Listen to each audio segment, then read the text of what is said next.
За юу цаан зайнуудын дугаарыг дахиад би ганцаараа хийхээр боллоо. За энэ мэдээ шигтэй. Энэ над дээр ингээд 3 сар зүрх тарсан. Би одоо 2 хоногийн турш том руу битсэн. За ерөнхийдөө чатан дээр дандаа зүрх тарсан учраас би юу энэ зүрх тарж байгааг ерөнхийдөө дандаа л дугаараа хийл гэж ойлгоод байсан. За гэвчиг үгүй ээжээ. За тийм учраас дүлээ шинжилгээгээ апдейтийг явуулчаа гэж ойлгож байна.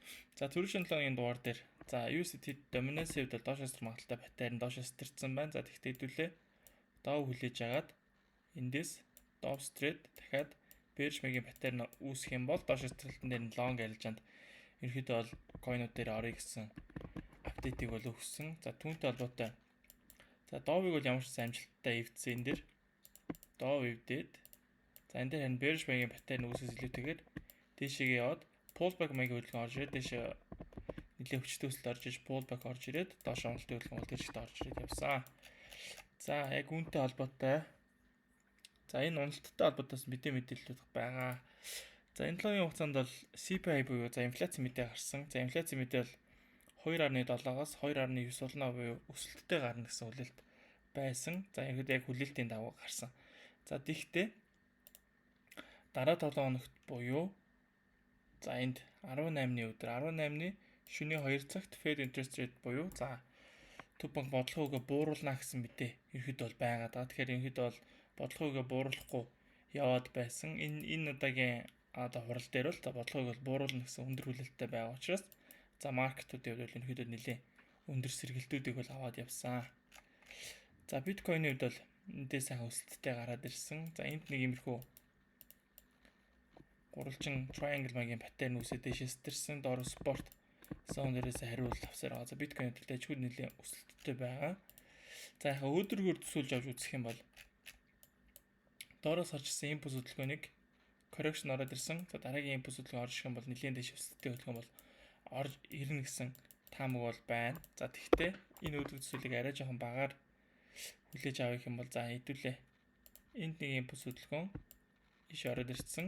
Дахиад иш орж магадгүй гэсэн байдлаар хүлээгээд за 135 хүртэл биткойныг өснө гэсэн байдлаараас хандаж болохоор байгаа. За яагаад хүлээлтүүд өндөр байна вэ гэхээр за мэдээж Fed interest rate буугаад ирэх юм бол ерөөдөө дандаа 400 ерөөсөө дэшээчүүд доошоо чи хөдөлгөөнгөө байгаадсан. За одоогийнх дээр бол ерөөдөө буурж орж ирнэ гэсэн байдлаар харж ирж байгаа учраас за маркетыг бол нэлээд сэргийх болов гэсэн таамаг бол байна. За дээр нь альткойн индекс маань 70 руу ороод ирсэн. За өнгөрсөн сарын хугацаанд 42 дээр байсан. Өнгөрсөн 7 хоногт бол 53, өчигдрийн хувьд бол 68, өнөөдөр 70-тай гарч ирж байна.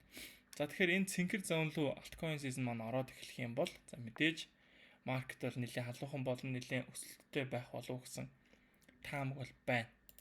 За мөн Fear and Greed Index-ийг харах юм бол хэдүүлээ төвөгс гэсэн байдалтай буюу за ерөөхдөө бол дурантайг барьжсан маань ерөөхдөө бол ямар ч шунал руу ороогүй бүр айхтар шунаад байгаа зүйл байхгүй. Тэгтээ ханш 115,730 дээр арилжаад байна.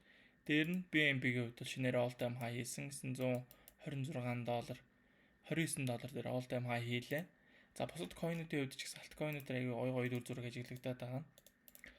Яг зарим алткойнууд дээр шүү. За жишээ нь XRP дээр бол маш дэжгүй bullish маягийн паттерн үүсэж хагаад дэшийн цэцэрлэгтийн хөдөлгөөн бол орж ирж байна. За тэгэхээр 4 цаг дээр дэшээс тэрцэн 15 метр орох юм бол мэдээж яг арилжаанд орё гэхээр тодорхой гой цэг бол байхгүй байгаа. Тэгэхээр одоо эндээс дахиад нэг иймэрхүү маягийн correction хөдөлгөөн бол миний хувьд хүлээж ийн гэсэн үг. Иймэрхүү маягийн correction хөдөлгөөн ороод ирвэл XRP дээр гоё лонг арилжаанд орж болж байна. За иймэрхүү байдлаар. За салонууд дээр бас дэжгүй гоё паттернууд үүссэн. Гэхдээ даанч оролтуудыг бол хийж чадаагүй. За энд нэг жижиг хоёр паттерн бол энэ лонгийн туршилт хэд харсан. За эндээс лонг арилжаанд ороод тэгээд break em авсан. Дахиад энэний сэтэлтэн дээр fake out-н дээр баларсан.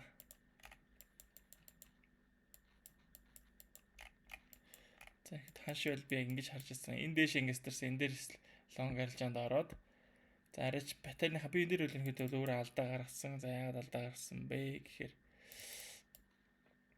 ерөөхдөө л сэтэлтэн дээр нь лонг арилжаанд ороод паттерны доор stop loss-ыг тавьж өгөх байсан боловч stop loss-н дээр ороосон. За энэ дээр бол иймэрхүү байдлаар арилжаанд ороод энэ арилжааг бол ингээд алдсан. За дээр нь ихэд бол энэ арилжаагийн нэг swing арилжаа хий гэж бодог учраас айгаа бага stop loss тавиад явсан. Яагаад гэвэл энэ дээр CPI мэдээ гарах өдөр байсан. Тэгээ CPI мэдээ гарах юм бол мэдээж инфляц өснө гэдэг мэдээ харсан учраас мэдээж унж магадгүй гэдэг байдлаар хандаад нэлээд бага stop loss тавиад энэ дээр нэг жоохон алдаа бол гаргасан. За тэрнээс биш одоо бол яг арилжаа бол байхгүй байна.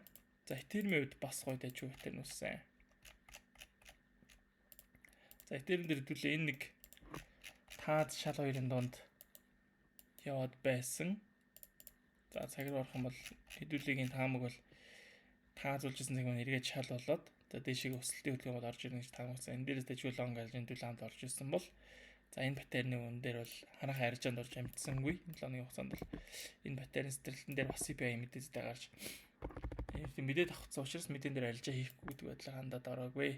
За Ethereum бол нэлээд сайхан өсөд гараад ирчихсэн. За одоо мэдээж ханшиг 15 метр бол авах юм бол ерөөсөд тасралтгүй өсөж байгаа. Тэгэхээр тасралтгүй өснө гэж бол мэдээж байхгүй. Нэг correction төлгөө орж ирэх юм бол correction төлгөн дээрээс нь арилжааны стоп бэлтэж байгаа. Тэшээ long арилжаанд Moscow short арилжаанд орно гэсэн таамаг бол байна. За USDT dominance хувьд мэдээж гой зүйлүүд үүсэж явсан. За харин одоо хэдүүлгийн хүлээлт нь юу байгаа вэ гэхээр за bearish mega pattern үүсэд унсан. Дахиад эндээс үнцүүд орж ирсэн. Дахиад correction орж ирсэн. Тэгэхээр магадгүй дахиад энэ хөдөлгөөн ийш орж магадгүй гэсэн таамаг бол байна. Тэгэхээр одоо дахиад нэг 12 орчим хувийн уналтыг бол үзүүлж магадгүй гэсэн ойрын таамаг бол байна. За мэдээж бүр том цагаар нь харах юм бол хэдүүлээ батарейныхаа ихсэн зэрэг харна гэх юм бол мэдээж маш удаан уналтыг бол харна. Гэхдээ энэ уналт орж ирэхгүй л яг тодорхой хийж мэдэхгүй нь арай л харьцангуй нэлийн фантастик юу болох гээд байна те. Тэгэхээр хамгийн байдлаар эхний байдлаар энэ батарейныхаа ихсэн цэг рүү USDT dominance-ыг бол доош унж орж ирэх болов гэсэн таамаг бол байна. Тэгэхэд мэдээж шууд ингээд унаад орж ирэхгүй дундаа correctionтэй буюу засар хөдөлгөөнүүдийг авч унахгүй бол иймэрхүү эрүүл бус уналтыг бол унчих юм бол буцаад нөгөө өсөхтэй аяга хурдан болчиход. Тийм учраас ерөөдөө бага зэргийн засар хөдөлгөөнтэй унаад ороод ирээсэй гэсэн бодол бол байна. Тэгэхээр ерөнхийдөө бол мэдээж дөрөвчийн дугаар дээр ярьсанчлан за 18-нд бол нэлийн bullish маягийн мэдээ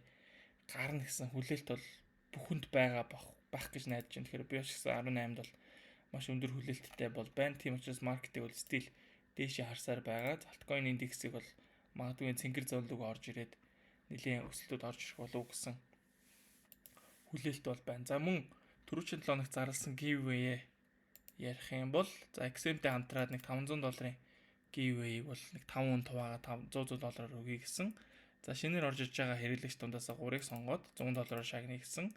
За энэ хүмүүс маань шинээр орж ирээд 0.5 лотын арилжаа хийх юм бол за тэр хүү giveaway-д орох хэрэгтэй болчихж байгаа. За мөн манад линкээр бүртгүүлээгүй өөрсдийн гэсэн бүртгэлтэй хүмүүс байх юм бол за partner code гэж байгаа. За partner code-ыг та бүхэн хармаар байвал манай description дээр байгаа.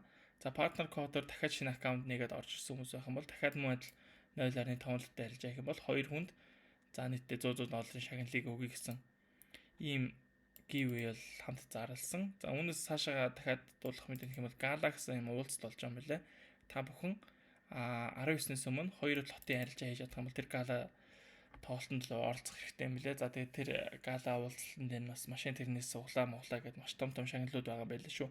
За манай нийт оролцогчдыг цаанаас мэдүүлсэн нь бол за шинээр бүртгэл үүсэж байсан 7 хүн байгаа юм байна. Партнер кодоор орсон 4 хүн байгаа юм байна. За тэгвэл шаардлага зарим нь хангасан, зарим нь хангаагүй байгаа юм байна. Тэгэхээр хүмүүсээ та бүхэн орцсон байгаа бол шаардлага хангаарай гэсэн байдлаар бол XM-ийн мэдгдсэн байгаа. Тэгэхээр та бүхэн аливжээнд орцсон бол шаардлага хангаарай. За орж амжаагүй бол 19-ний өдөр хүртэл энэ хуралдаан байгаа учраас энэ giveaway-д бол оролцох бүрэн боломжтой байгаа. Тэгэхээр description дээр линк байгаа. Тэр линкээр хараарай. Мөн партнер кодууд байгаа шүү. За ингээд ерөнхийдөө бол техник шинжилгээ дуусах гэж бодож байна. Альткоинуудаа нэлээд сайн харж ивэл зүгээр болов уу гэсэн хүлээлт бол байна. За тэгээд ерөнхийдөө бол дараа 7 хоногоос илүүтэйгээр альткоинуудаа нэлээд хэдүүлээ анхаарал явчих гэсэн бодол бол байна. За Ethereum мэдээж өсөж байгаа юм чинь. Ethereum дагсан layer 2 төслүүдэд хэдүүлээ одоо маш удаан ярьж байна. Тэгэхээр Ethereum дагсан layer 2 төслүүдийг бас харж ивэл зүгээр хаа. За ингээд та бүхэн криптодор арилжаа гэсэн сонирхолтой бол за Binance биржийг сонгож арилжаа гэхээр та бүхэн арилжааны шинжилгээс 20% хөнгөлөх боломжтой байгаа шүү. За мөн Forex арилжаа сонирхож байгаа бол за MOT, EBC гэсэн брокеруудтай хамтарч ажиллаж байгаа. Мөн доороо description бүртгүүлэх юм бол манайхыг дэмжиж байна гэсэн үг. За мөн өөрийн дансаар биш, за фандынаас авмаар бол iTrader дээр CV6 гэсэн код ашиглаад дурын фанда 10 хөнгөлөөрэй. За ингээд дараагийн дугаард уулзлаа баяр та.